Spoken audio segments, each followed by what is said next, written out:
If you look out the window of a high-speed train blurring past the financial districts of Shanghai or Shenzhen, the sheer velocity of modern Chinese corporate life is dizzying. Executives here run at a pace that breaks people. On paper, this relentless output looks like total victory. The gross domestic product hits targets, skyscrapers go up in record time, and the economic engine appears to outpace the rest of the globe. But inside the boardrooms, there is a quiet panic. Speak to the people running this machine, and you will find they do not describe standard burnout or clinical depression. They describe a looming, sudden collapse. They run until the body and mind simply shut down. This extreme physical exhaustion hides an empty center. The workforce is breaking down because they are pouring all their energy into a daily grind that lacks an original personal purpose. The drive pushing millions to the point of collapse is actually a borrowed ambition. They are running on a treadmill to replicate the American dream. You see this friction everywhere: the densely packed streets, reliance on community structures, and a history steeped in collective survival represent their physical reality. Yet the ideal they chase looks entirely different. It resembles a wide-open consumer prosperity, an imported aesthetic of commercial success built half a world away. Trying to paste that foreign template over a collective culture generates intense psychological stress. Instead of national pride, the constant need to copy an outside standard breeds deep insecurity and collective low self-esteem. A population that spends its energy imitating a foreign ideal guarantees it will never design its own future. It binds them to the role of the perpetual follower. Western business culture rewards those who take blind leaps.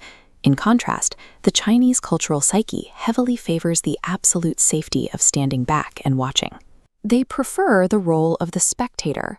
Forging an individual path is viewed as highly dangerous. To take a real risk, you need a personal vision. Acting on a personal vision means isolating yourself from the safety of the group. This dynamic birthed what executives call the community system. It is a societal framework where the only tolerated ambition is the one prescribed by the state. The government actively weaponizes the public's insecurity. By stepping into the role of an omnipresent big brother, the state ensures everything stays strictly monitored, preventing citizens from ever formulating an ambition outside the community lines. A population content to watch from the sidelines is incredibly easy to govern, but a nation of spectators cannot produce original, world-changing innovation.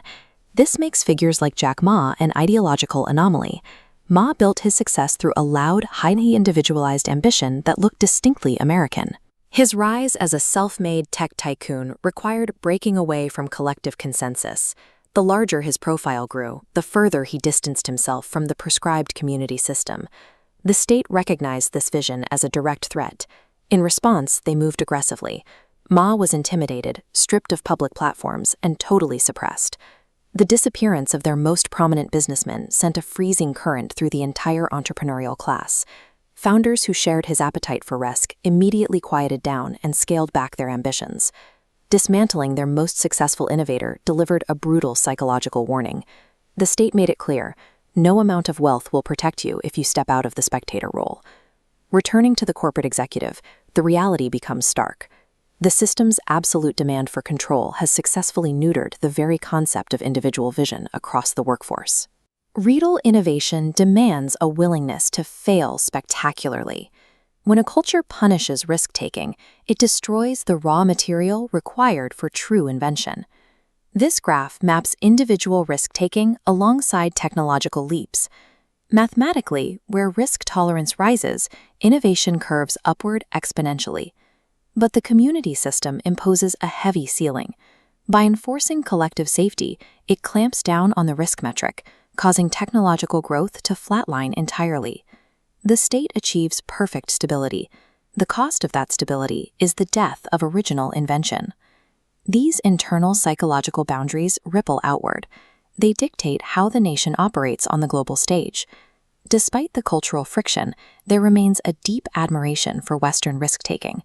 Yet, because they rely on that exact risk-taking to show them what is possible, they are trapped in permanent dependency.